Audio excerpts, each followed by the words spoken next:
L'audience est ouverte, vous pouvez vous asseoir. Enfin, l'audience, le concours d'éloquence. Voilà, donc nous sommes vraiment très ravis de vous accueillir dans le cadre de cette nuit du droit, hein, pour ce concours d'éloquence. Donc peut-être le jury va se présenter à vous, et puis après on écoutera tous ces lauréats que nous sommes impatients d'entendre. Donc je suis Bertrand Pagès, président du tribunal judiciaire de Saint-Pierre. Emmanuelle Vacogne, présidente du tribunal judiciaire de Saint-Denis. Fanny Varro-Coudon-Razo, je suis vice-doyen de la faculté de droit et d'économie. Véronique Denisot, procureure de la République du tribunal judiciaire de Saint-Denis.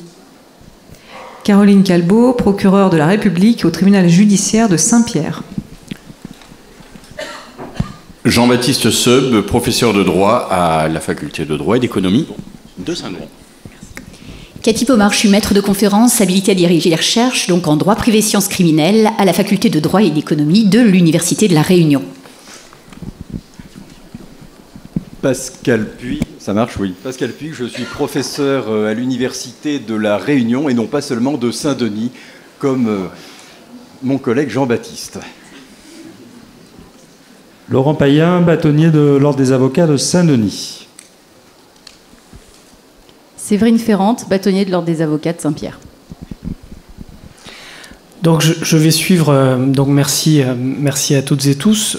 Donc je vais suivre l'ordre de présentation. Je pense qu'on va faire les plaidoiries dans l'ordre que j'ai là, d'accord. Et peut-être avant de vous laisser la parole, je vois que le stress monte. C'est normal. Ben, vous allez porter une lourde responsabilité aujourd'hui. C'est-à-dire que vous n'avez pas de robe, mais vous allez porter la robe.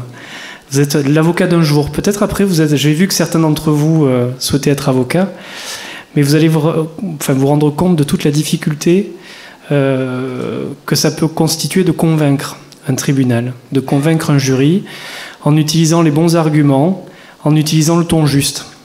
Voilà. Alors on va commencer, et j'espère ne pas me tromper. Monsieur le professeur, veuillez m'excuser. Retiens la nuit pour nous deux jusqu'à la fin du monde. Retiens la nuit pour nos cœurs dans sa course vagabonde. Serre-moi fort contre ton corps. Il faut qu'à l'heure des folies, le grand amour chasse le jour et nous fasse oublier la vie. En 1961, Johnny Hallyday supplie sa maîtresse de retenir la nuit pour prolonger dans ses bras un moment d'extase. 61 ans plus tard, en 2022, nous allons à notre tour supplier les étudiants de retenir la nuit du droit pour prolonger en leur compagnie le bon moment qu'ils vont nous offrir. Cela fait 4 ans que la faculté de droit et d'économie s'associe aux juridictions et aux professionnels du droit de l'île de la Réunion pour faire connaître le droit à ceux qui en ignoreraient l'existence. Car le droit a quelque chose de paradoxal. Il est partout dans notre société, il est même peut-être trop présent, mais quand il s'agit de le définir, il se dérobe. Et la chose n'est pas nouvelle, puisque Flaubert écrivait déjà dans son dictionnaire des idées reçues, « Le droit, on ne sait pas ce que c'est ». Alors, pour dépasser ce paradoxe, partout en France, en ce moment même, se déroulent de très nombreuses manifestations sous l'égide du Conseil constitutionnel pour montrer aux justiciables ce qu'est le droit. Et nous en avons eu aujourd'hui une merveilleuse représentation. Le droit, c'est une justice qui se doit d'être comprise par la société dans laquelle elle est rendue, d'où la manifestation qui s'est tenue il y a quelques minutes dans cette salle, sur la justice en contexte. Le droit, ce sont aussi des professions qui ont leurs codes et traditions, leurs us et coutumes, leurs costumes et leurs robes, vestiges d'un temps où les juristes étaient des clercs, d'où l'exposition qui s'est tenue dans la salle des Pas Perdus, à la sortie de cette salle d'audience. Le droit, ce sont aussi des choses plus tragiques, comme les scènes de crime qu'il convient de faire parler, d'où les reconstitutions qui ont eu cette année encore un succès largement mérité. Mais le droit, c'est avant tout une parole. C'est la parole de l'avocat qui plaide, c'est la parole du notaire qui explique, c'est la parole du procureur qui requiert, c'est la parole du juge qui tranche. Alors les étudiants de première année pensent souvent que le droit c'est quelque chose qui s'apprend par cœur dans les manuels, mais bien vite ils découvrent que derrière les textes, derrière les notions, derrière les arrêts, derrière les articles du Code civil, il y a autre chose. Le droit est un art de la conviction. Le bon juriste, c'est celui qui convainc son interlocuteur. Et dans cet art de la conviction, l'éloquence a évidemment une place de choix. C'est la raison pour laquelle, cette année encore, nous avons organisé un concours d'éloquence auquel tous les étudiants de la faculté de droit ont pu participer. Et cette année, le thème national était celui de la guerre et le droit. Alors, chers étudiants, allez-vous nous parler des guerres justes ou du droit comme instrument de pacification, à moins que vous ne considériez, comme Karl Marx, que le droit est un instrument de domination qui permet aux bourgeois d'écraser le prolétariat? Allez-vous nous parler de la guerre entre le civil law et le common law, ou encore des guerres plus discrètes que livrent parfois les juridictions du fond qui nous reçoivent aujourd'hui à la Cour de cassation lorsqu'elles osent lui résister? Peu importe le discours que vous allez nous tenir. Car ce que nous fêtons ce soir, c'est votre enthousiasme et le talent que vous révélez. Alors, allez-y. Donnez le meilleur de vous-même. Vos plaidoiries, vous le savez, seront diffusées sur la chaîne YouTube de l'université. Et je suis certain que vos camarades qui vous regardent ou qui vous regarderont, parce que j'ai appris que ce n'était pas en direct, le feront avec envie, mais également avec reconnaissance. Avec reconnaissance car vous les représentez ce soir. Vous représentez la jeunesse réunionnaise dans ce qu'elle a de meilleur. Cette nuit est la vôtre, illuminez-la de votre talent. Montrez, non pas aux vieux juristes que nous sommes, mais aux juristes établis que nous sommes, que la relève arrive et qu'elle est pleine de promesses. Et surtout, donnez-nous envie de vous dire, comme Johnny disait à sa maîtresse, « Retiens la nuit, pour nous deux, jusqu'à la fin du monde. »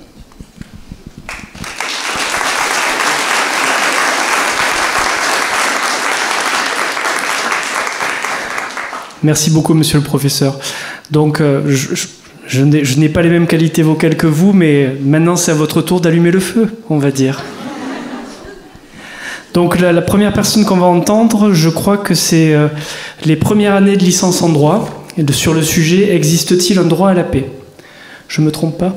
Tout à fait, c'était effectivement le sujet qui avait été décliné pour les premières années. Existe-t-il un droit à la paix? Et sur ce volet des premières années, eh bien, nous n'avons pas réussi à départager. Nous avons donc deux lauréats ex aequo, deux garçons, en la personne donc de monsieur Samuel Frédéric tout d'abord et de monsieur Quentin Mao ensuite. On va donc, si vous le voulez bien, les écouter l'un puis l'autre. Eh bien, monsieur Samuel Frédéric, si vous voulez bien, vous avancez et nous livrer votre prestation sur, donc, existe-t-il un droit à la paix? Bonjour. Avant de commencer, je voulais juste vous dire que cette robe ne me revient pas de droit. Elle m'a été prêtée pour l'occasion. Et donc, pour être bien justement dans ce rôle et ce personnage fictif de l'avocat qui plaide. Voilà. Mesdames et messieurs les juges, maîtres de conférences, haute autorité judiciaire, cher public, la thématique abordée s'intitule « Existe-t-il un droit à la paix ?» Mon but aujourd'hui n'est pas de plaider une cause, ni même de défendre un homme. Il s'agit simplement, en ma qualité d'orateur, et face à mon auditoire, de se questionner, d'écouter et de comprendre si oui ou non, le droit permettrait l'avènement d'une paix commune. Qu'il serait facile de parler de droit de paix et de le développer sur les problématiques de guerre dans le monde, de l'Ukraine, de la Russie, que sais-je. Qu'il serait beau d'évoquer le contrat social de Rousseau, qui ne proposera qu'un pacte juste sur l'égalité et la liberté entre tous les citoyens. Mais la vraie guerre se trouve déjà dans notre société, mesdames et messieurs, et il faut savoir l'exposer au monde. La définition de paix a longuement été remise en question, mais aussi de son interprétation. Elle pourrait devenir, comme le disait Bruno Arcidiacono, professeur honoraire d'histoire internationale, comme une paix d'hégémonie, d'équilibre, d'union politique ou encore de directoire. Mais ma préférée restera la paix intérieure, tel un moine Shaolin. Mais comment répondre à cette problématique? Alors oui, d'un point de vue institutionnel, d'articles juridiques, le droit permet la paix.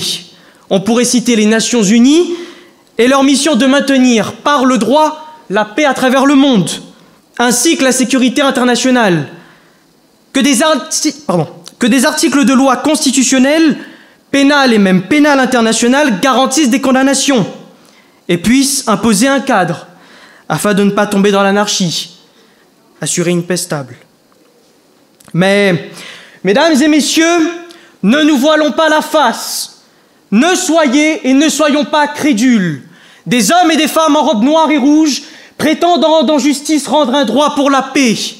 Une paix pour la société, mais aussi pour les victimes. À titre d'exemple, en condamnant un homme accusé de viol, pensez-vous réellement que ces magistrats rendraient un droit de paix à la personne accusée?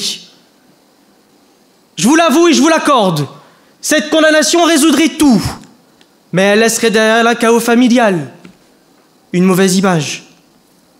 Cette justice, mesdames et messieurs, n'est donc pas à double sens. Elle se retrouve alors injuste, un mal pour un bien. Voici, mesdames et messieurs, comment en une fraction de seconde, la vie d'un homme et d'une famille s'est rompue. Un droit qui garantissait la paix dans un sens, mais qui n'engendra que déchirement et tristesse de l'autre. Comment pourrions-nous dire qu'aujourd'hui, le droit existerait pour garantir la paix?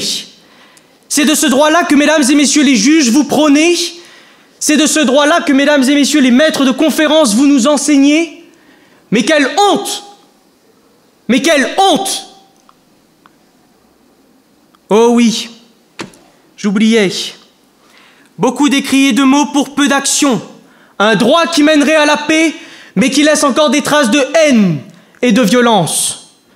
Sur les homosexuels qui restent encore aujourd'hui soumis aux discriminations, aux couples divorcés où la justice harcèlera le père de payer à temps la pension alimentaire, d'une femme battue où le mari en ressortira sans condamnation, une justice devenue beaucoup trop laxiste, votre justice devenue beaucoup trop laxiste.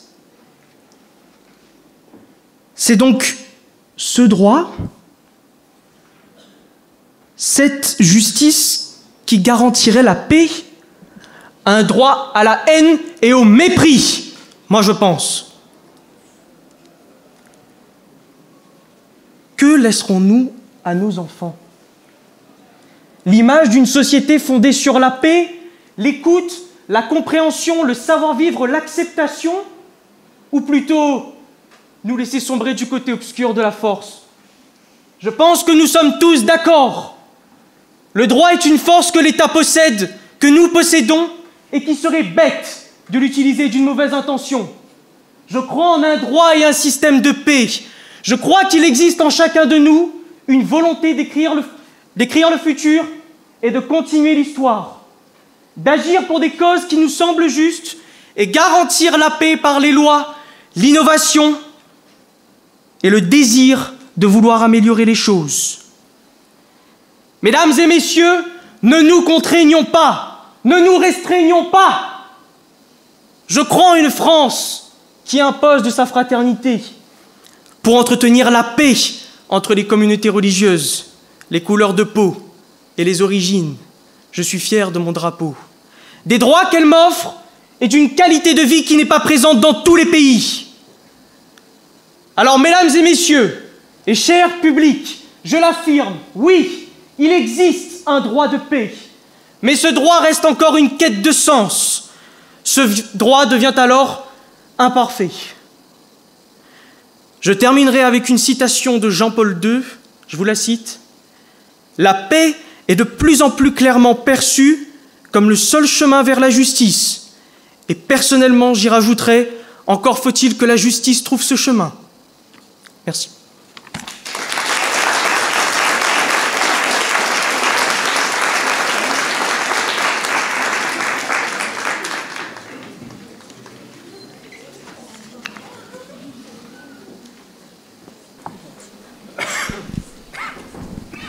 Alors je ne sais pas si un membre du jury qui a été mis au banc par le procureur en robe que nous avons devant vous veut prendre la parole pour défendre quand même la justice malgré tous ses défauts. Personnellement, je ne me suis pas senti mis au banc.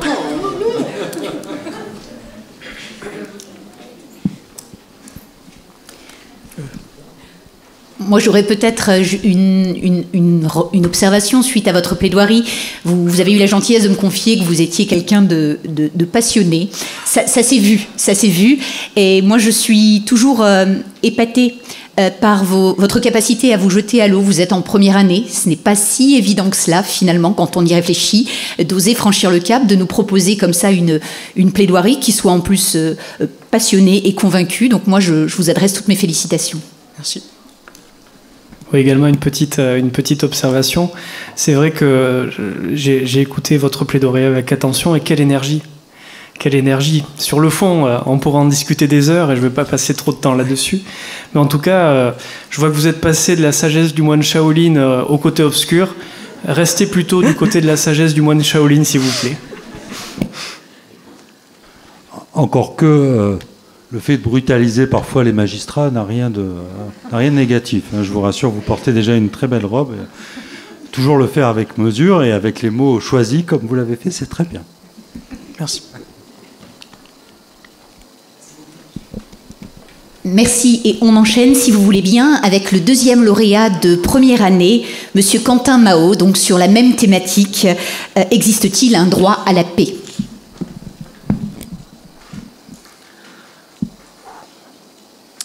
Chers magistrats, chers bâtonniers, chers professeurs, bonsoir. L'humanité a bâti sa croissance sociale dans la souffrance de la guerre et dans la réconciliation de la paix. La paix, Pax, de notre bien-aimée langue latine, a toujours été assujettie au joug de l'écueil de la guerre, au détriment de l'humanité. Fénélon nous rappelle que toutes les guerres sont civiles, et que c'est toujours l'homme qui répand son propre sang et qui déchire ses propres entrailles. Dans notre société actuelle, la croissance des droits individuels est mouvante, et tend à un fleurissement d'une philanthropie universelle, à travers les droits de l'homme, ou encore les prérogatives individuelles, évidemment admis par la Déclaration des droits de l'homme et du citoyen, ou encore la Convention européenne des droits de l'homme, institutionnalisée notamment par la Cour européenne des droits de l'homme. Le maintien de la paix de nos jours, par les temps sinistres qui courent, est crucial. L'ONU, gardienne de la paix, tient bravement sa mission, mais reste confrontée à la vacuité d'une reconnaissance d'un droit à la paix. Alors, il nous est nécessaire de nous demander s'il existe un droit à la paix, ou encore Ibius Pacis. Tout d'abord, quelle est la conception de la paix ? Est-elle uniquement un rapport calme entre les hommes, un apaisement intérieur, une concorde au sein des États ou des familles, ou un processus nécessaire qui survient à la conclusion de la guerre ? Arrêtons-nous sur cette dernière proposition, afférente au rapport qu'entretiennent la paix et la guerre. Métaphoriquement, Arès, dieu de la guerre, et Irène, déesse de la paix, entretiennent depuis bien longtemps des rapports peu courtois, mais doivent vivre ensemble dans le même espace vital, en ce que l'un et l'autre restent intimement liés dans une relation paradoxalement humaine. Les peuples et les gouvernants ont très souvent prôné un droit à la guerre, un droit du conflit, ou encore un droit de la conquête militaire. Mais l'histoire nous a fait l'illustration de l'horreur que représente la guerre. En effet, la guerre propage nécessairement des actes subversifs et inhumains, jusqu'à un certain paroxysme, étant la volonté d'éradiquer intentionnellement la totalité d'un peuple, pour des raisons irrationnelles, dans une course macabre et arbitraire et funeste. Philosophiquement, beaucoup pensent que le mal est issu de la racine même de l'homme. C'est l'idée que défend Emmanuel Kant notamment, avec sa conception du mal radical, ou encore la banalité du mal selon Hannah Arendt. Mais avant d'être mauvais, rappelons que la finalité de l'homme est de tendre à une morale de conduite rationnelle, telle que nous rappelle cette maxime. Agis de telle sorte que la maxime de ton action puisse être érigée par ta volonté en loi universelle. Les causes de la guerre sont finalement une réalité de justification absurde. Et si nous voulons la paix, il nous faut bien évidemment régler nos conflits. Nous devons maintenir cette paix, en ce qu'elle est avant tout l'absence de la guerre, mais aussi la mise en place de moyens démocratiques, justes et pacifiques, et cela à tous les niveaux géographiques. Nous retiendrons par ailleurs la sagesse de René Cassin, qui nous a établi que la paix, c'est un état où les droits de l'homme sont d'abord connus et ensuite respectés. Mais réciproquement, c'est une chimère que de croire qu'on peut respecter les droits de l'homme dans un monde où la guerre, c'est-à-dire la négation même de l'existence de l'homme, est affirmée tous les jours. Les droits de l'homme posent alors le droit à la vie, qui marque par ailleurs un des fondements primaires du droit à la paix. L'article 6-1 du Pacte international des droits civils et politiques dispose que le droit à la vie est inhérent à la personne humaine. Ce droit doit être porté par la loi. Nul ne peut être arbitrairement privé de la vie. De surcroît, les articles 3 et 5 de la Déclaration universelle des droits de l'homme disposent que tout individu a droit à la vie, à la liberté et à la sûreté de sa personne, et que nul ne sera soumis ni à la torture, ni à des peines ou à des traitements cruels et inhumains ou dégradants. Nous voyons que les droits de l'homme ont un caractère vectoriel tendant vers un droit à la paix. Ils en sont le corollaire même. Cette implication montre la forme absolue que doit prendre le droit à la paix. Nous avons de plus consacré les droits de l'homme dans le bloc de constitutionnalité. Et nous pouvons que nous en réjouir. Le droit à la paix émane alors d'un principe constitutionnel. Comme nous l'avons démontré, la puissance constitutionnelle est par ailleurs inexorable. Et les constitutionnalistes me donneront leur assentiment, bien évidemment. En définitive, il revient alors de procéder dans la continuité des droits de l'homme pour un droit à la paix. Respecter les droits de l'homme est un devoir. Le prôner par ailleurs induit inéluctablement à connaître un droit à la paix, qui finalement existe par abstraction. Les droits de l'homme sont in fine la pierre angulaire du droit à la paix et justifient le devoir de le respecter. L'existence de ce droit et son respect en va à la pérennité de notre espèce et des sociétés qui en découlent. Nul homme intègre ne peut en prouver la négation. Alors, allons dans le droit à la paix pour les hommes, en prônant indéfectiblement les droits de l'homme, dans la limite inique de la guerre des idées et du pamphlet de la guerre. Merci.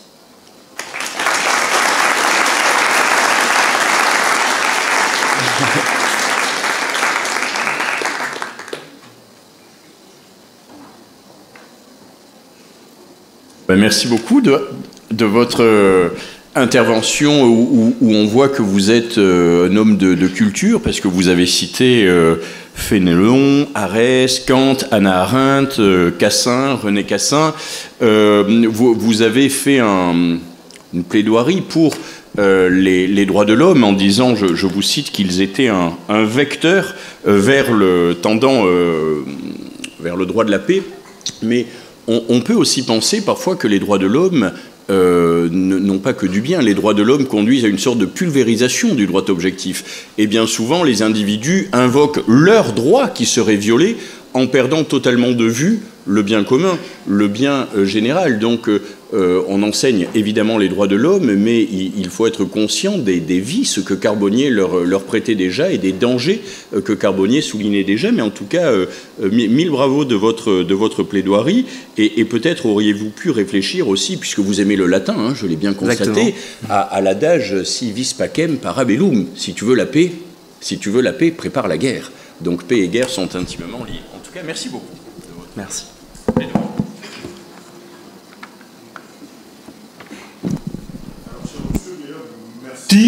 Pardon. Vraiment, je suis comme Cathy, je suis toujours impressionné par le niveau de nos étudiants. On est là en première année. Je suis pas certain que, en tout cas de ma génération, on avait cette culture-là. Donc, peut-être une première observation totalement personnelle. Enfin, ceux qui me connaissent savent que l'excès ne fait partie ni de mon tempérament ni de mon éducation. Donc, j'ai aimé comment votre intervention était paisible, si j'ose dire, pour filer un peu la métaphore. Une défense très intéressante des droits de l'homme. Donc juste remercier déjà vous et puis remercier les étudiants pour cette participation. Merci encore. Merci.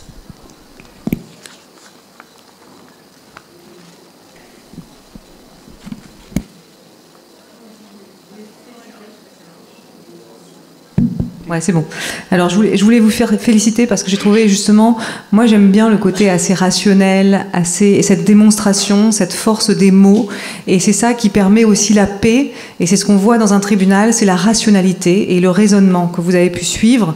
Voilà, et moi c'est vrai que c'est ça que j'ai aimé. Il y a des moments de passion, et c'est bien aussi quand il y a la passion, mais aussi quand il y a cette rationalité du droit, je trouve que c'était pas mal, et de se remettre dans une perspective historique. Donc merci beaucoup.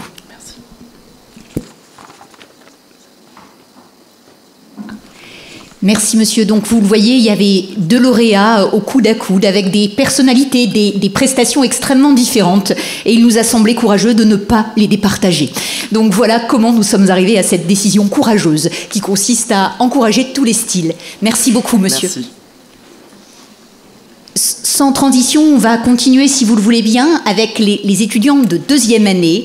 Nous leur avions proposé, donc toujours en déclinant la thématique nationale, le droit contre la paix, nous leur avions proposé comme sujet le droit, une arme de guerre. Et donc sur ce sujet, on a reçu un certain nombre de plaidoiries, et notamment celle de Madame Mélanie Ribot, qui nous a convaincus. Mélanie, si vous voulez bien, vous approchez. Mélanie, pour qui le droit s'est imposé comme une évidence, au point qu'elle nous livrait qu'elle n'avait pas eu de plan B en commençant ses études. Eh bien, nous vous écoutons, Mélanie. Mesdames et messieurs les membres du jury, bonsoir. Le droit, une arme de guerre. Nous sommes au Koweït, le 2 août 1990. Il est 2 h du matin et on entend par la fenêtre le bruit des hélicoptères passant au-dessus de notre tête. Notre premier réflexe, c'est d'allumer la radio, grâce à laquelle on entend ces quelques mots. Les divisions de la garde républicaine irakienne et les forces spéciales de l'armée de ce même pays sont arrivées sur notre territoire. Nous sommes envahis. Cette invasion a déclenché la guerre du Golfe de 1991 qui a conduit à l'intervention des États-Unis face à l'Irak et qui est représentée comme une guerre dite juste. Une guerre dite juste qui a tout de même fait environ 40 000 victimes chez les civils et environ 100 000 morts chez les militaires. Et c'est par ce terme, mesdames et messieurs, que le droit peut être utilisé comme une arme de guerre. Mais concrètement, qu'est-ce qu'une guerre juste ? Les guerres justes sont, d'après la doctrine, un modèle de pensée et un ensemble de règles de conduite morale définissant à quelles conditions la guerre est une action moralement acceptable. Entre autres, les guerres justes sont des guerres défensives.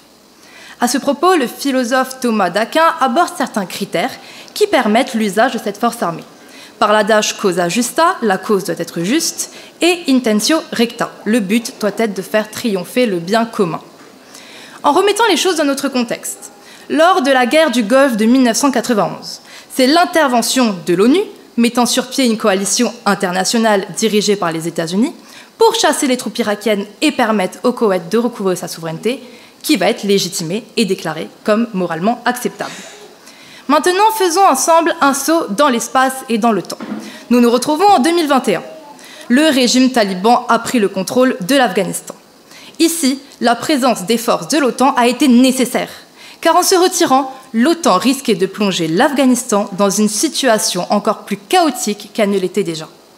Alors, c'est une guerre juste pour les pays, de la part des pays contribuant à la formation de l'armée afghane. C'est pour cela que le droit peut être, d'après moi, considérée comme une arme de guerre, car elle permet l'usage de la force armée lorsque celle-ci est considérée comme légitime. Cependant, après cela, plusieurs questions peuvent se poser. Tout d'abord, est-ce qu'en excusant ces usages de la force, le droit ne risquerait-il pas d'excuser certains abus d'usage ? Bien que cette utilisation de la violence légitime ait normalement pour but le bien commun, l'intérêt personnel des États n'est cependant pas à exclure. Ainsi, l'intervention américaine, afin d'aider les populations afghanes suite à leur invasion par les talibans, revêtait un double enjeu pour les Américains, qui pouvaient ressentir un esprit de revanche suite aux attentats du World Trade Center du 11 septembre 2001, opérés, oui, par le réseau djihadiste Al-Qaïda, mais qui est étroitement lié aux talibans. Ensuite, une deuxième question peut se poser. Comment définir ce qui est juste et ce qui ne l'est pas ? Dans ce genre de conflit, il y a très souvent deux camps. Deux camps qui pensent tous deux faire ce qu'il faut. Il faudrait qu'il y ait une égalité et une impartialité parfaite entre chaque État afin de définir lesquels des acteurs de ce combat mettent en place des actions défensives et lesquels mettent en place des actions offensives. Cela risque d'être très compliqué à mettre en place, voire impossible. Enfin, dernière question, définir comme juste des guerres n'influencerait-il pas l'opinion publique ? Nous savons que les médias sont des acteurs extrêmement importants de la scène internationale. Alors le choix de tel ou tel signifiant afin de déterminer les acteurs est très important et a un énorme impact sur l'opinion publique. De plus, les caractérisant comme justes, ces guerres sont beaucoup plus facilement acceptées et le nombre de pertes est beaucoup moins choquant. Pour conclure, le droit est utilisé comme une arme de guerre afin d'excuser l'utilisation de la force armée lorsque celle-ci semble légitime. Cependant, cet usage du droit peut devenir dangereux en cas d'abus ou de contrôle des médias. Merci.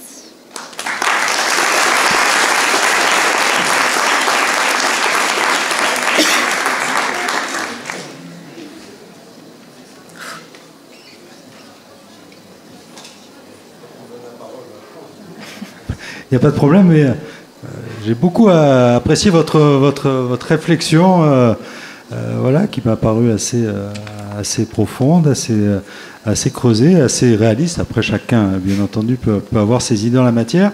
Quelque part, qui est une sorte de représentation, de métaphore aussi de l'usage qu'on peut faire du droit en toute matière, en économie, en matière pénale. C'est vrai qu'on retrouve un petit peu ces logiques. Donc, j'ai beaucoup apprécié. Vous étiez très à l'aise également. Donc, félicitations. Merci.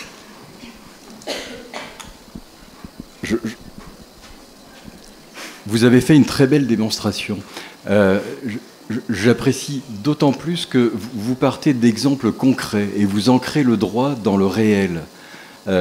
C'est assez facile, en quelque sorte, dans un exercice comme celui-ci, de partir sur de grandes considérations, des grandes citations. Ça ne veut pas dire que ceux qui citent commettent une erreur, absolument pas. Mais vous partez d'exemples concrets et vous remontez ensuite à une question philosophico-juridique insurmontable. Une guerre peut-elle être juste? Mais vous partez de ces exemples concrets, vous remontez à la question fondamentale, vous y redescendez ensuite, vous faites intervenir le rôle des médias. Donc il y a de la philosophie, il y a de la communication dans votre propos. Il est extrêmement riche et extrêmement bien amené. Voilà, on ne reste pas à la surface des choses. Vous parlez des morts réelles, et c'est de l'histoire récente.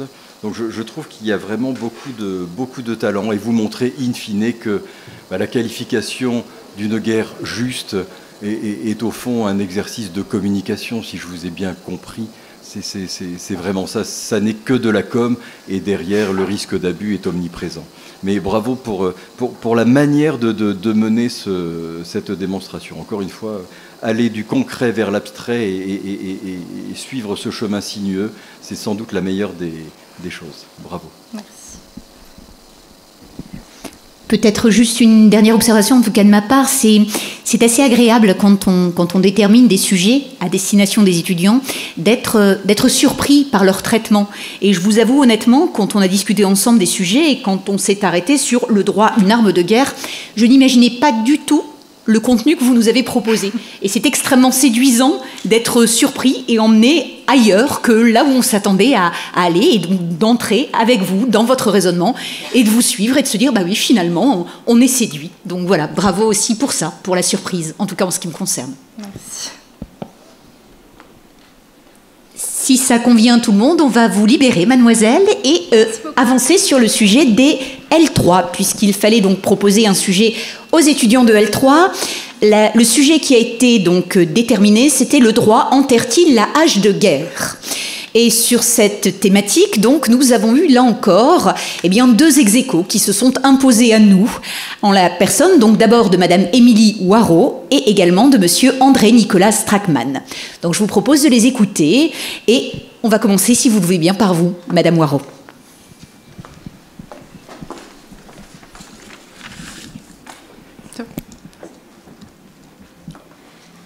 Mesdames et messieurs les membres du jury, âme de juriste sensible s'abstenir, les propos qui suivent pourront choquer. Le droit ne fait pas la paix, il fait la guerre. Ce sont là les mots prononcés par Charles Péguy en 1907, au cours de la conférence de La Haye. S'il le disait déjà il y a plus d'un siècle, c'est que les choses n'ont guère changé aujourd'hui. S'il le disait, c'est que cette création des hommes qu'est le droit ne parvient pas à anéantir leurs vices. S'il le disait, c'est que le droit n'enterre pas la hache de guerre. Le droit n'enterre pas la hache de guerre. Il ne fait pas taire cette dernière, il se contente de l'encadrer. En principe, il est proscrit de faire la guerre. Et ce principe est contenu tant dans notre norme suprême interne, dans le bloc de constitutionnalité, que dans les normes qui transcendent toute frontière, telles que la Charte des Nations Unies, laquelle a été signée même par la Russie. Drôle de manière de tenir ses engagements. Mais si le principe est donc la prohibition de la guerre, tout bon juriste sait que chaque principe est truffé d'exceptions. Et celui-ci ne déroge pas à la règle. En droit interne, le chef de l'État, en sa qualité de chef des armées, peut ordonner l'engagement des forces armées à l'étranger. Et il existe de surcroît des lois de la guerre, un ensemble de règles internationales qui ont pour objet de fixer ce qu'on peut faire et ce qu'on ne peut pas faire en temps de conflits armés. Drôle de manière de les empêcher. De fait, il existe donc un droit de la guerre, un droit à la guerre et un droit dans la guerre, pour préserver le reste d'humanité qui s'y trouve. Drôle d'humanité. Ainsi, le droit, tel que contenu dans les conventions de Genève, fixe des limites à toute cette barbarie issue de la guerre, protégeant en particulier ceux qui n'y participent pas. Mais il ne peut l'empêcher dans son entièreté. Et ceux qui n'y participent pas n'en sont pas moins touchés. Dans les oreilles du monde résonnent les échos des balles, résonnent les échos des cris. Résonne le destin fatal, résonnent les cœurs meurtris. Même dans notre code pénal, le droit réprime la violence de la guerre, marchande des peines aux criminels, mais il ne peut taire leurs instincts primaires. La hache n'est pas enterrée, mais elle est comme mise sous scellé, provoquant celui qui oserait s'en munir, sans pour autant pouvoir prévenir la violence qui émanera de lui. Si le droit n'est donc pas le fossoyeur de la hache, il en est toutefois le gardien.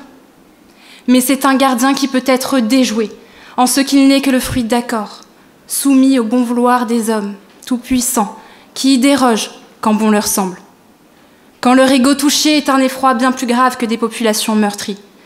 Quand il leur paraît censé de prendre les armes, quelles qu'elles soient, des kalachnikovs à la censure en passant par le blocus économique, et tout cela pour faire prévaloir leurs idéaux à la paix. Et le droit peut difficilement faire face à ces hommes empreints de trop de fierté. Il s'essaie simplement à pallier trop d'atrocités. Mais le droit entend surtout esquiver les dérives d'une guerre qu'il ne considère pas juste. Depuis des siècles, les esprits les plus éclairés sont bien conscients de la nécessité de préserver la paix. Mais ils n'entendent pas pour autant faire rimer pacifique et passif. De Thomas Hobbes à Michael Walzer, les théoriciens de la guerre juste prétendent que l'usage de la force est digne dès lors que la cause apparaît noble, et que le but de la guerre proclamée est de prétendre à une paix nouvelle.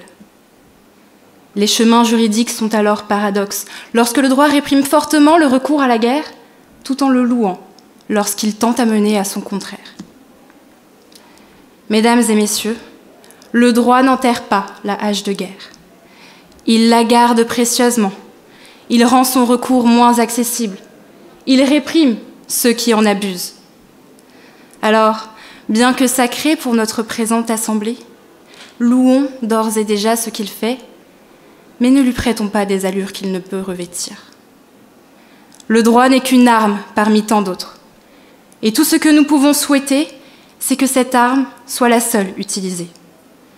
Que les fusils ne soient plus qu'articles de traité, que les tranchées ne soient plus que tribunaux, que les justiciers autoproclamés ne soient plus que justiciables éclairés.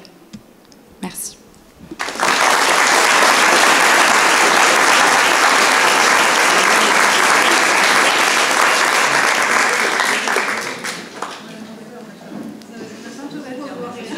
Nous, on est à fond.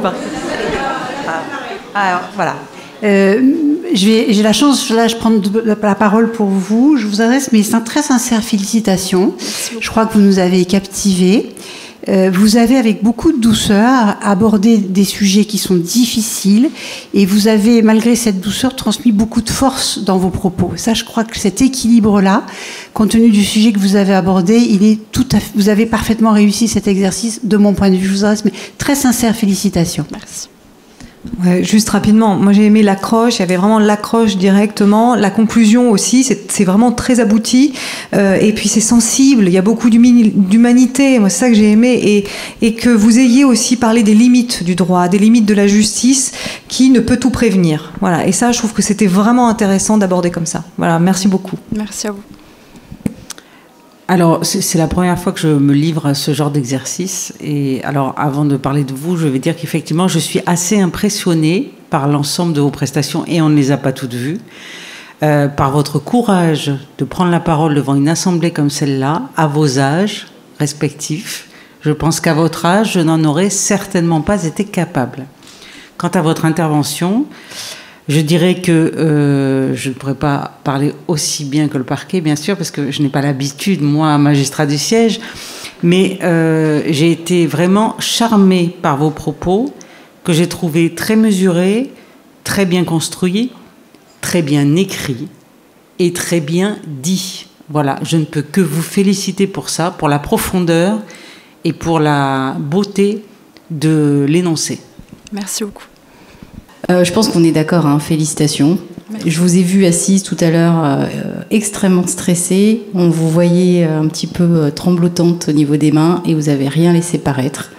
J'ai trouvé ça effectivement extrêmement bien écrit, touchant, humain, en même temps effectivement fort. Et vraiment, à votre âge, moi non plus, je ne l'aurais pas fait. Pour être très clair, prendre la parole comme ça devant une assemblée, c'est pas simple. Et vraiment, vous n'avez pas à pâlir parce que je crois que vous avez très très bien réussi cet exercice. Merci beaucoup.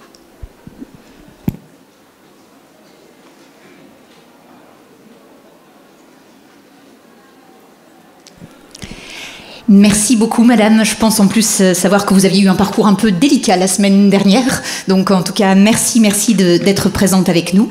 Et on va passer au deuxième lauréat de L3 avec monsieur donc André-Nicolas Stracman qui vient nous présenter finalement le même sujet. Et donc, on vous invite à vous présenter, monsieur. Le droit enterre-t-il la hache de guerre? C'est la deuxième saison, donc vous l'avez compris, avec un style différent. On essaie. Mesdames et messieurs les membres du jury, chers plaideurs, cher public, bonsoir. Le droit enterre-t-il la hache de guerre? Vous le savez, en droit comme partout ailleurs, il y a parfois des apparences trompeuses. En effet, ce sujet est à première vue un truisme. Il paraît évident de dire que le droit enterre la hache de guerre. Cette évidence rend donc mon propos technique. Car si le droit ne l'enterre pas, que fait-il de cette hache? Eh bien, la réponse est évidente. Il s'en sert. La hache de guerre n'est qu'un outil, un bien meuble devenu une arme par destination, du fait de la volonté guerrière de son utilisateur. Et le droit, tel qu'utilisé par l'État, en tant qu'autorité revendiquant avec succès le monopole de la violence légitime selon Max Weber, n'est pas celui qui enterre la hache, mais celui qui en possède l'usufruit, lorsque le peuple en devient simple nu propriétaire. Dans un sens plus métaphorique, la hache de guerre représente ce droit d'user de la violence. Le droit se réserve donc l'usage guerrier de la hache et les fruits de son outillage sans jamais en abîmer la substance. Le droit, dès sa naissance, porte les stigmates de ce détournement. Révolution et conflits en tout genre ont toujours servi sa création. Notez par ailleurs qu'à chaque fois, ce ne sont pas les haches tombées au combat que l'on a pleuré.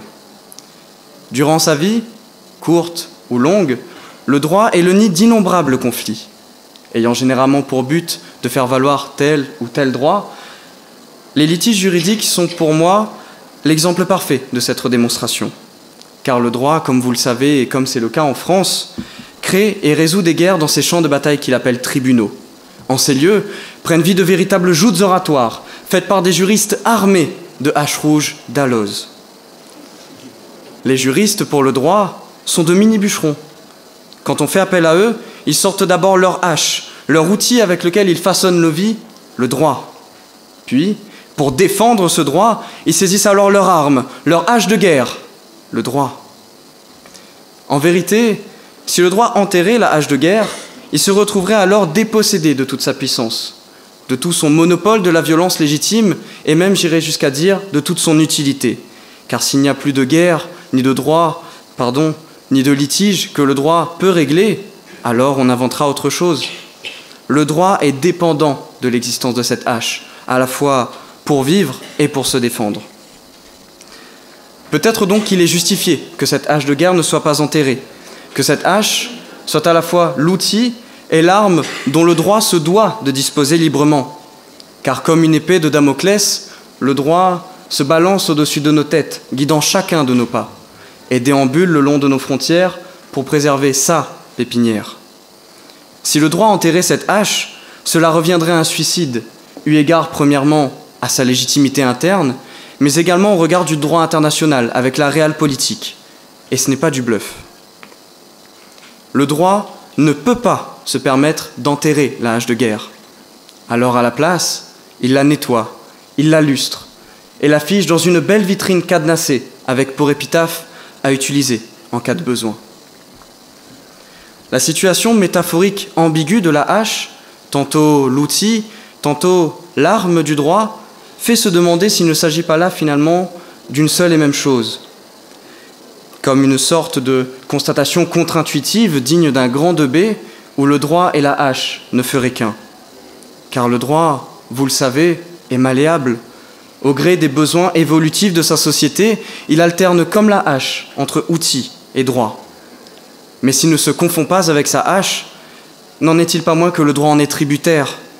Il tient alors d'une main sa hache destructrice et de l'autre sa plume salvatrice. Et avec ces outils en sa possession, le droit s'est érigé comme le véritable sculpteur des méandres de la pensée humaine. Que l'on soit juriste ou non, le droit n'est pas qu'un simple produit de cette société. Il l'aide à s'organiser et la défend du haut de sa pyramide des normes. À son échelle, le droit ne se sert de la violence que lorsque ses textes le prévoient ou lorsqu'ils ne suffisent plus à résoudre les conflits. Et à l'échelle humaine, le droit est pour nous cette hache de guerre, tantôt l'outil de nos usages, tantôt l'arme de nos revendications. Je vous remercie.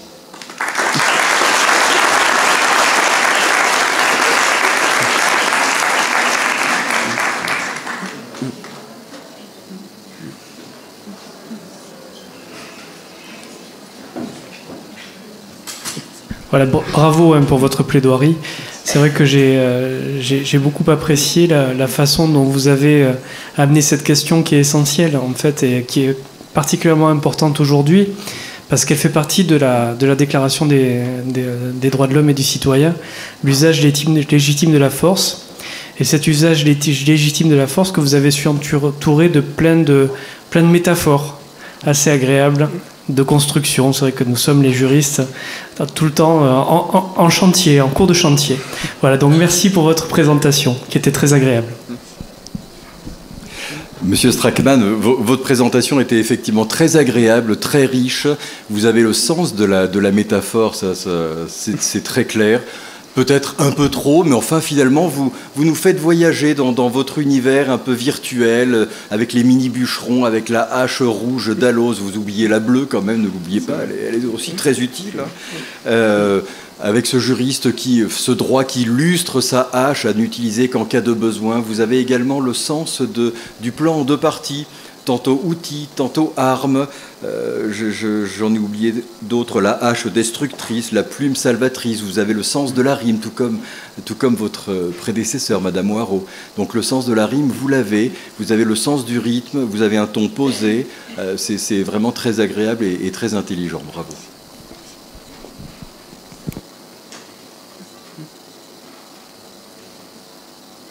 Oui, nous avions déjà eu l'occasion tous les deux de vous voir sur un autre registre, un petit peu plus léger, un petit peu plus rigolo entre guillemets, mais encore une fois, vous montrez aujourd'hui votre capacité à varier les plaisirs et avec une facilité assez déconcertante, parce que effectivement, vous êtes loin de votre papier pour des cheminements qui sont pas toujours aisés, avec beaucoup d'images. Moi, ça me plaît beaucoup, et encore une fois, toutes mes félicitations.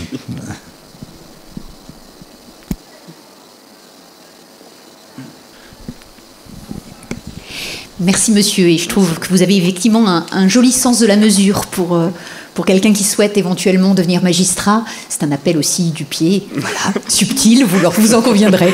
Voilà, merci beaucoup en tout cas pour cette prestation, et moi j'apprécie vraiment beaucoup les styles différents. Je sais qu'il y a des lycéens dans la salle qui avaient souhaité participer à en tout cas venir vous écouter, parce que ça les aide aussi à se projeter, et je trouve qu'il est extrêmement important que les jeunes qui se projettent un petit peu là-dessus, sur ce type d'exercice, aient des profils différents sur lesquels ils peuvent plus ou moins facilement s'identifier. Je trouve que c'est précieux, donc merci à vous et à votre diversité de styles. Voilà.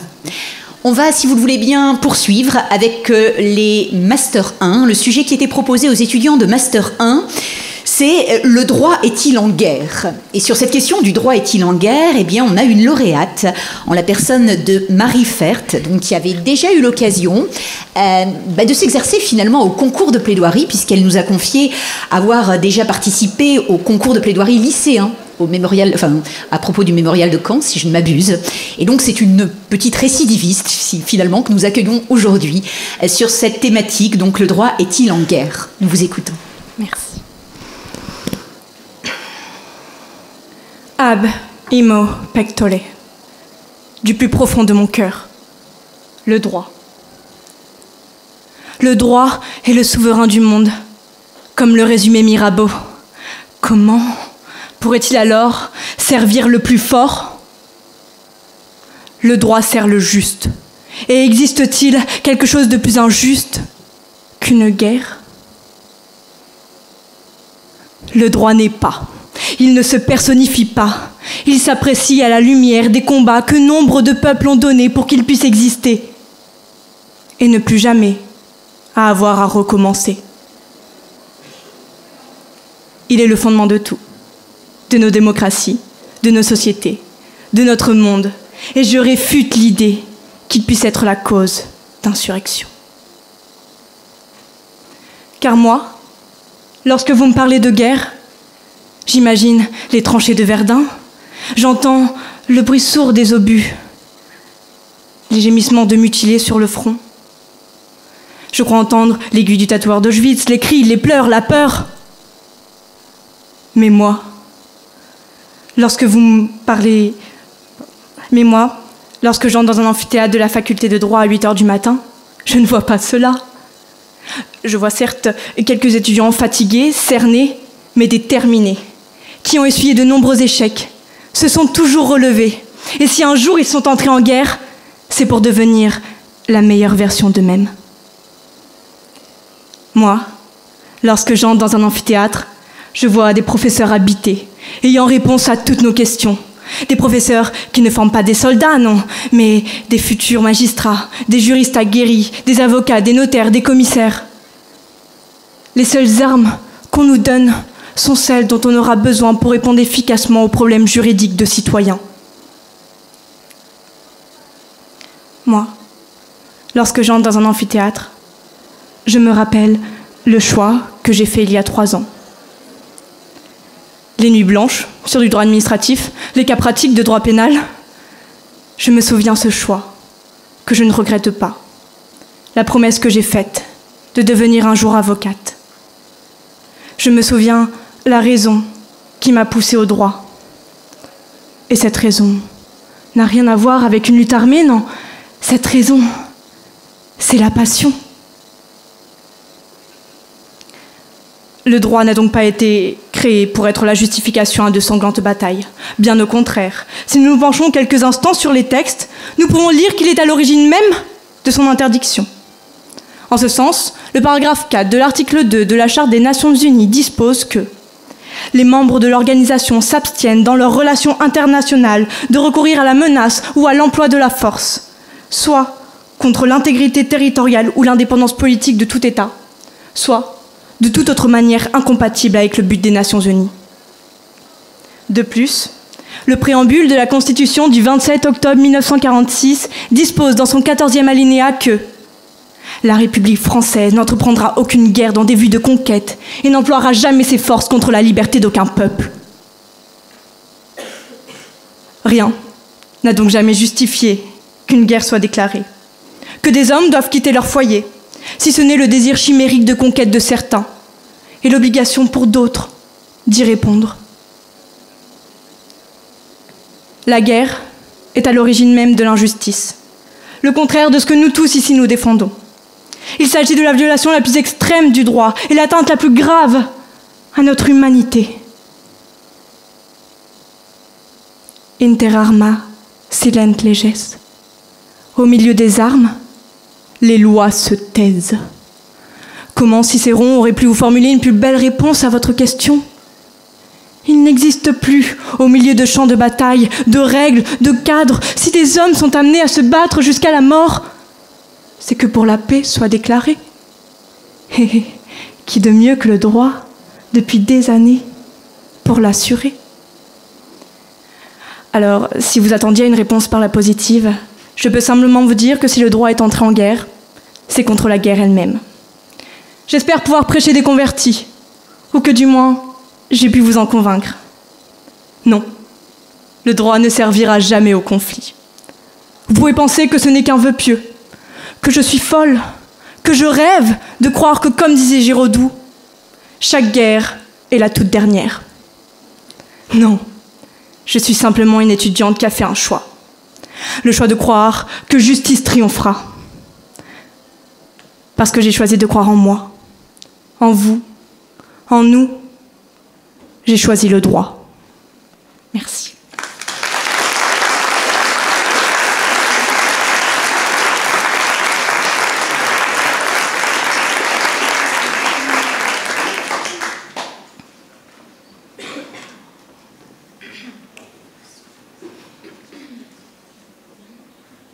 Bon.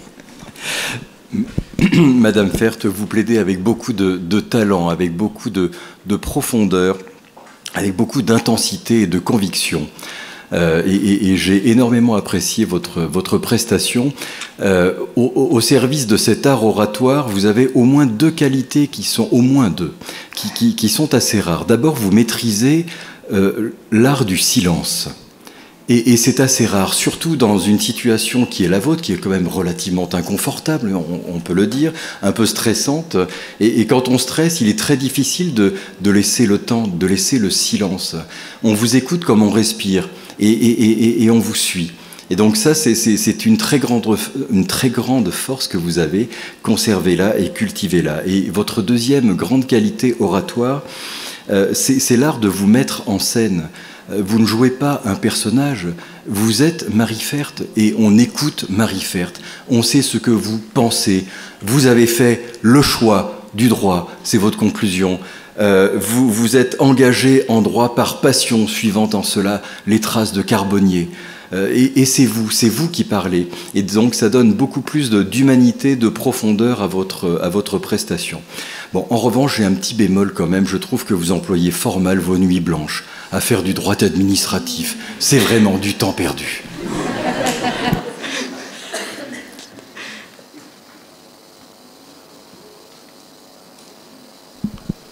Alors, mademoiselle, moi, je n'aurais qu'un mot à dire. C'est que j'aimerais beaucoup vous entendre plaider quand vous serez avocate, si votre plaidoirie est à la hauteur de celle-là. Voilà, je n'aurais que ça à dire. Alors, il y a une chance qu'on a et que vous n'avez pas, c'est qu'on voit le public derrière vous. Et en fait, je suis quasiment certain que j'ai identifié vos parents. Pas possible. Et si vous aviez vu la fierté dans leurs yeux, je pense que ça serait un très beau cadeau pour vous. Merci.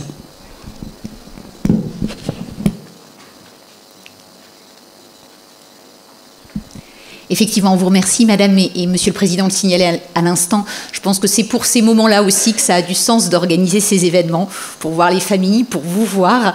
Et puis c'est aussi des moments privilégiés de rencontres avec des professionnels du droit, l'occasion de nouer des contacts ou de se projeter un petit peu. Donc merci, et merci aux familles de faire l'effort à chaque fois de venir, c'est important. Eh bien, on va clôturer, si vous le voulez bien. Nous arrivons, chemin faisant, au dernier sujet que nous devions donner aux étudiants de Master 2. Et le sujet était la guerre des droits, point d'interrogation. Et pour ce sujet, la guerre des droits, nous avons reçu donc des prestations et ça a été disputé, hein, mais la lauréate de Master 1 de l'année dernière a récidivé cette année encore. Et on accueille donc Léa Narianac, donc, qui a gagné l'année dernière en Master 1 et qui se représentait. Ça n'est pas évident de remettre en cause son titre parce que finalement on peut être déçu aussi l'année suivante. Ça n'a pas été le cas donc pour Léa qui nous a convaincus et qui va donc nous présenter son sujet, la guerre des droits. Un escritor no escorre sus temas, son los temas quienes lo escorren, disait Mario Vargas Llosa. Un écrivain ne choisit pas ses sujets, ce sont les sujets qui le choisissent. Si je suis ici devant vous aujourd'hui, c'est que la guerre des droits m'a choisi. Je suis l'élu, tout comme Anakin Skywalker fut l'élu. Chers professionnels du droit, chers étudiants, chère audience, toute institution vieillit. On perd de vue les principes directeurs comme un navire voit disparaître les côtes. et il faut au commandant faire le point régulièrement pour savoir où il va, disait Pierre Bellay, premier président de la Cour de cassation. Ainsi, redressons ou tentons de redresser la barre du navire ensemble. La guerre des droits? Mais qu'est-ce donc? Végès disait « Qui desiderat pacem praeparet bellum », signifiant, comme vous le savez tous, « Si tu veux la paix, prépare la guerre ». Préparons, débattons sur cette guerre des droits. Je vous ferai l'économie de la guerre entre droit écrit et droit coutumier, non pas que je n'y vois aucun intérêt, mais je ne voudrais pas spoiler le cours d'histoire du droit aux 2e année. Ainsi, la guerre des étoiles, pardonnez-moi, la guerre des droits, se décomposera en 3 épisodes. Premier épisode, la guerre entre civil law et common law. Les juges de la nation ne sont que les paroles qui prononcent... Les juges de la nation ne sont que la bouche qui prononce les paroles de la loi, disait Montesquieu. En effet, on évoque ici la civil law, dont la source principale est le droit écrit. À l'inverse, la common law ne consiste pas en des espèces particulières, mais en des principes généraux, illustrés et appliqués par ces espèces, comme le confirmait l'ancien procureur général d'Angleterre, William Murray. Comme vous l'avez tous compris, la common law se caractérise par la jurisprudence. Mais nous, peuple français, préférons largement l'écrit. En effet, la pluma es la lengua del alma, selon Miguel de Cervantes. Telle la polyglotte que je suis, je vous le traduis, la plume est la langue de l'âme. Il existe de ce fait une véritable guerre entre civil law et common law. La common law serait économiquement plus efficace. N'étant pas économiste, je ne m'aventurerai sur ce terrain. Ainsi, a casa sua ciascuno ere, chez soi, chacun est roi. Passons désormais au 2e épisode, la guerre entre les droits fondamentaux. Parlons de la fameuse guerre des droits entre le droit de propriété et le droit au respect de la vie privée et familiale. Cette guerre s'est illustrée au sein d'un exemple très célèbre, connu par tous les étudiants en droit, celui de l'arrêt de Cour de cassation, 3e chambre civile, 6 mars 1996. Nous contredirons la pensée de Sir Arthur Neville Chamberlain, qui jadis disait « In war there are no winners, but all are losers ». À la guerre, il n'y a pas de gagnants, il n'y a que des perdants. En effet, au sein de cette affaire, un locataire avait interdiction d'héberger ses proches. Interdiction qui ne fut guère respectée puisqu'il en hébergea 8. Le bailleur chercha alors à l'expulser en toute logique puisqu'il avait manqué aux obligations du bail. Notre Cour de cassation eut à effectuer un choix très difficile, déterminant et rempli de conséquences, non pas pour ces personnes, mais pour toute la France. Elle trancha et déclara le locataire vainqueur de cette guerre.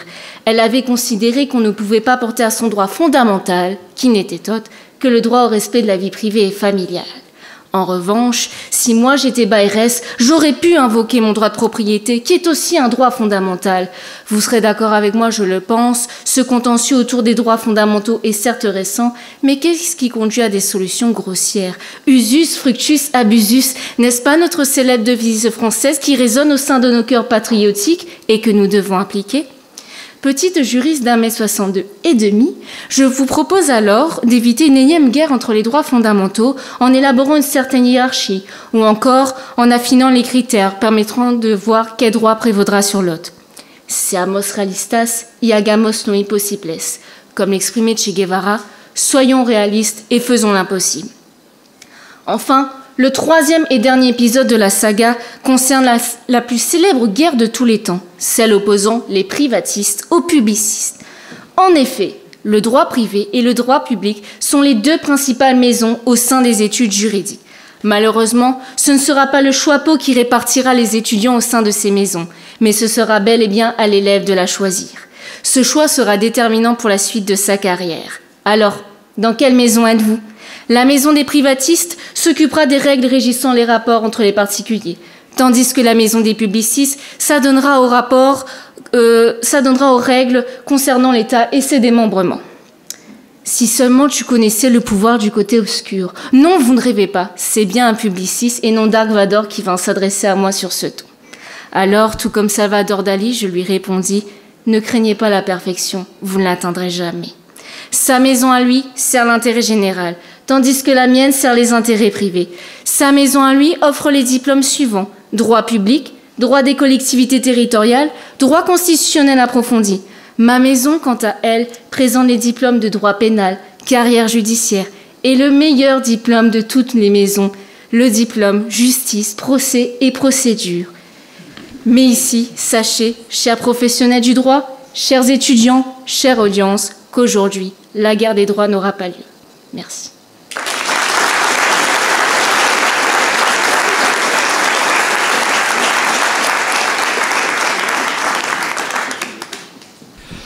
Merci beaucoup de votre beau discours. La forme est excellente. Vous avez une grande douceur, là encore, et surtout une grande clarté, une belle éloquence.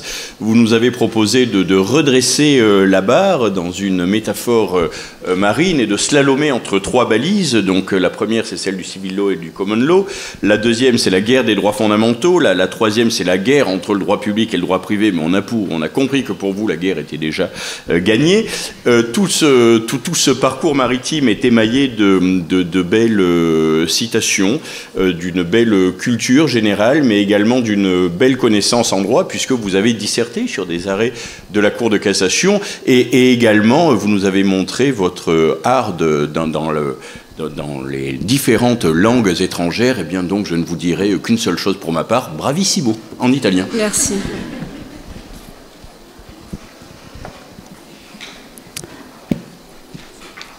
Vous avez...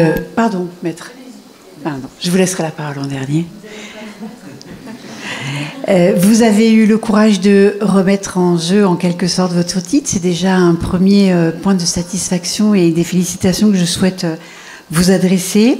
Vous avez également été sur le rythme, sur l'humour, sur des choses qui peuvent être parfois aussi difficiles ou sensible à manier. Il faut être prudent, ne pas tomber dans un excès d'aisance peut-être ou de confiance en soi. Et vous êtes resté à la fois effectivement sur un fond qui est riche, avec beaucoup de facilité à nous entraîner avec vous. Donc je souhaitais vous remercier de ces propos. Merci. Bon choix, je tenais à le dire, ça aussi. Je suis d'accord. Bravo. Bravo, c'était effectivement intelligent, fin, de l'humour, posé. Je crois que ça va être très compliqué. Nous allons être en guerre, à mon avis, pour pouvoir derrière nous mettre d'accord. Mais excellent niveau. On avait déjà effectivement participé il y a quelque temps avec le bâtonnier Laurent Payen, et je vois que là encore, on est toujours très étonnés.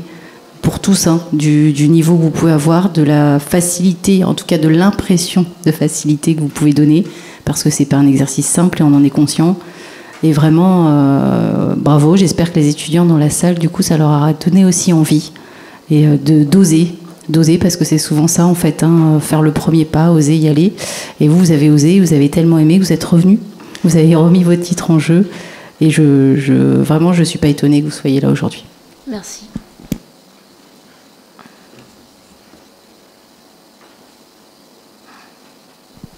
Ma chère Léa, vous plaidez avec vraiment beaucoup de finesse, et si effectivement la plume est la langue de l'âme, la vôtre est tout en modération. Vous glissez sur les aspérités avec beaucoup de douceur, mais vous cultivez un double discours avec beaucoup de finesse.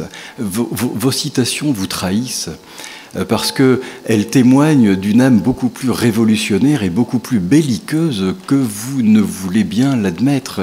Vous citez Lecce, vous citez Vargas Llosa, vous citez Don Quichotte, enfin Cervantes, vous citez Dark Vador. Aucun d'eux n'est belliqueux ni révolutionnaire, c'est vrai. Et quand vous contredites Chamberlain, n'est-ce point pour donner raison à Churchill qui lui reprochait la signature des accords de Munich en ces termes?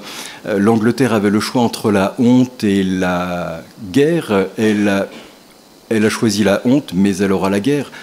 C'est aussi un discours un peu belliqueux. Donc vous cultivez ce double langage, mais avec énormément de talent, énormément de finesse. Alors évidemment, personne ne peut vous croire quand vous affirmez à la fin que la guerre des droits n'aura pas lieu, puisque Jean-Baptiste Seub l'a relevé lui-même. Elle est déjà gagnée par les privatistes, on le sait, et surtout après avoir dit que le meilleur des masters est le master JPP. Là aussi, vous avez raison, mais tout le monde ne vous croira pas. Merci. Peut-être effectivement un dernier clin d'œil particulier. On a la chance de se côtoyer de manière plus approfondie dans le cadre du master depuis 2 ans. Et vous avez quelque chose d'insaisissable, Léa. Vous êtes toujours là où on ne vous attend pas. Pas forcément là sur les rendez-vous juridiques qui ne vous intéressent pas plus que ça, mais toujours très présente sur les aspects de culture générale, de discussion. Enfin, vous avez quelque chose d'insaisissable et c'est bon pour un enseignant aussi d'être un petit peu bousculé, interrogé et d'avoir un public aussi diversifié que celui dont on bénéficie à l'Université de La Réunion et notamment en master JPP puisque c'est votre master, ça fait du bien. En tout cas, merci. Merci, vous mettez un peu d'exotisme parfois aussi dans la promotion et c'est plaisant. Merci. Merci. Alors pour peut-être cette année, on a une nouveauté à vous proposer, une nouveauté qu'on doit notamment à Madame la procureure, il faut le dire, qui a initié une idée. C'est celle un peu folle, on a dit oui, mais je pense que c'est un peu fou. On doit se mettre d'accord sur un coup de cœur du jury. Donc non seulement vous êtes tous lauréats et on vous expliquera après les présents, les attentions qu'on a à votre endroit, mais on a pour mission de se retirer et de se mettre d'accord sur notre plaideur coup de cœur, celui qui va être particulièrement distingué cette année, avec un engagement fort qui est pris par l'ensemble des participants aux Nuits du Droit, qui est, à la Nuit du Droit, c'est de vous accorder, si vous êtes notre coup de cœur, le stage de votre choix. Monsieur le Président, peut-être vous voulez en dire quelques mots ? Oui, en espérant que vous choisirez le stage au sein d'un tribunal judiciaire. Donc voilà, on va laisser le choix. Donc nous proposons, alors je pense que pour le tribunal judiciaire de Saint-Denis, c'est la même chose. Donc le coup de cœur, ou peut-être les coups de cœur, sait-on jamais. J'ai vu qu'il y avait des ex-aequo, donc ça peut arriver. Donc on vous proposera un stage et donc on sera heureux de... Enfin, en tout cas, nous personnellement, si nous sommes choisis, on sera heureux de vous accueillir. C'est pareil pour le barreau ?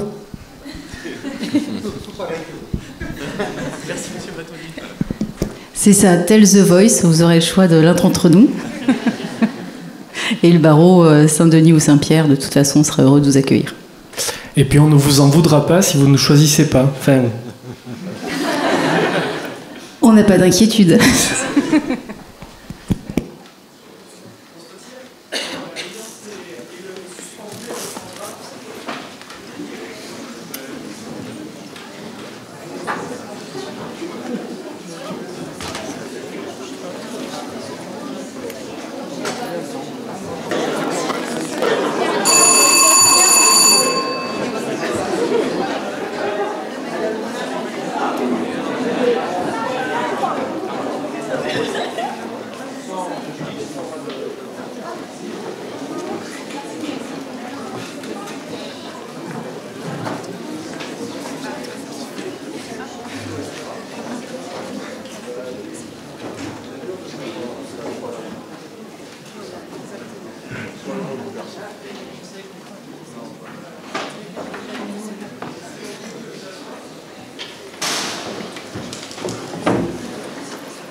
Bon, vous voyez, finalement, ça a duré plus longtemps que prévu.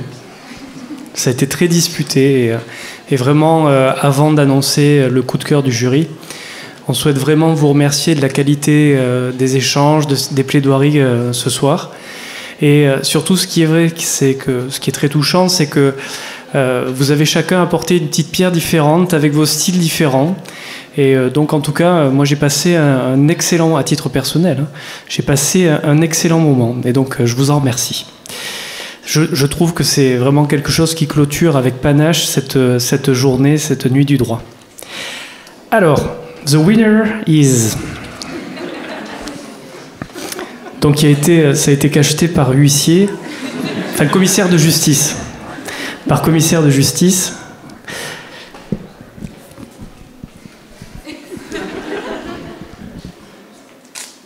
Pas de blagues vaseuses comme au César ou aux Oscars. Je ne veux pas être frappé non plus. Madame la Présidente. Alors normalement c'est là qu'il y a la pub.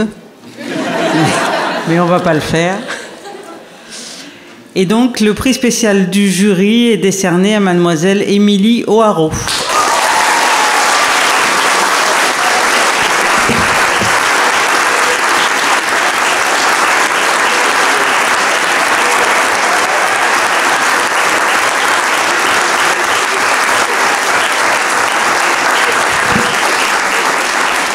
Alors, mademoiselle, vous êtes cordialement invitée à choisir le lieu de stage de votre choix, mais je vous veux dans mon équipe à Saint-Denis. Et je vais laisser la parole à monsieur le président du tribunal de Saint-Pierre. Mais je tenais à vous dire que nous sommes prêts à tous vous recevoir en stage. Donc n'hésitez pas à faire les demandes nécessaires en vous rapprochant de madame Pomar. Oui, voilà, on sait que vous voulez devenir avocate. Bon, personne n'est parfait. Mais... Non, mais je vous laisserai me répondre. Hein. En tout cas, voilà, vous prenez le stage que vous souhaitez. Hein, et puis après, voilà, comme disait Madame la Présidente, pour les autres, on vous accueille avec grand plaisir en stage dans nos juridictions. Donc si vous êtes intéressé, bah, c'est ouvert. On sera content de vous accueillir 1 ou 2 semaines en fonction de nos disponibilités. Mais donc ça, il faudra donc contacter Madame Pomar qui va gérer tout ça de main de maître. Un grand merci. Merci. Donc effectivement, vous allez avoir cette possibilité de faire remonter des souhaits pour vos stages. Et puis on a également des petits présents qu'on a destinés à votre attention. Donc on a des ouvrages pour vous qu'on va vous remettre au cours de la soirée, rassurez-vous. On a également, comme chaque année, on essaye de vous offrir des choses utiles, donc des bons d'achat. Des bons d'achat pour des livres, alors des livres juridiques ou des livres autres que juridiques. Donc vous aurez vos petits bons d'achat qui vous seront remis. Et puis on a également, chaque année, on souhaite également vous proposer une formation à l'art oratoire. Et jusqu'à présent, on a fait appel à un prestataire local pour vous proposer une formation stage art oratoire.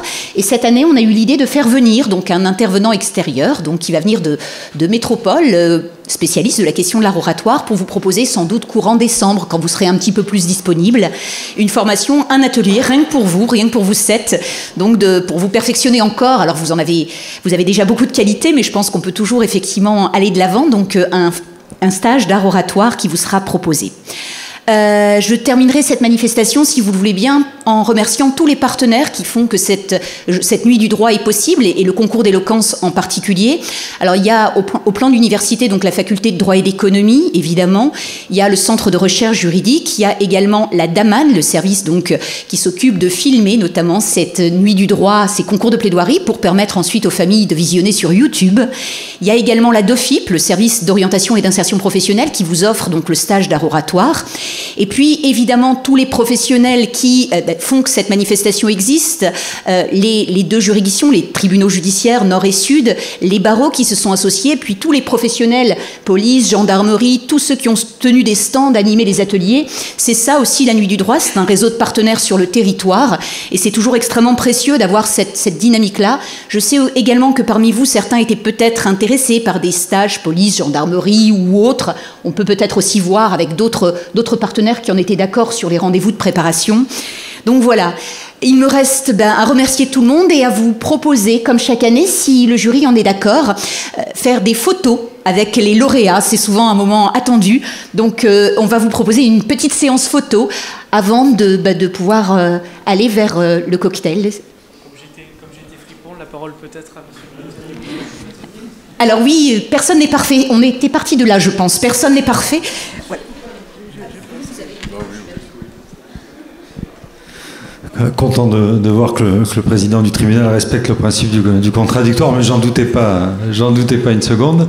Nous serons également, puisque effectivement nous avons vu que certains d'entre vous, en nombre, et on le comprend tout à fait, avaient ce souhait d'intégrer éventuellement la profession d'avocat. Donc nos cabinets, nos barreaux sont également ouverts à vous recevoir en stage par l'intermédiaire de Madame Pomar. Voilà, puis encore une fois, bravo à tous, parce que c'est vraiment impressionnant de vous voir là venir.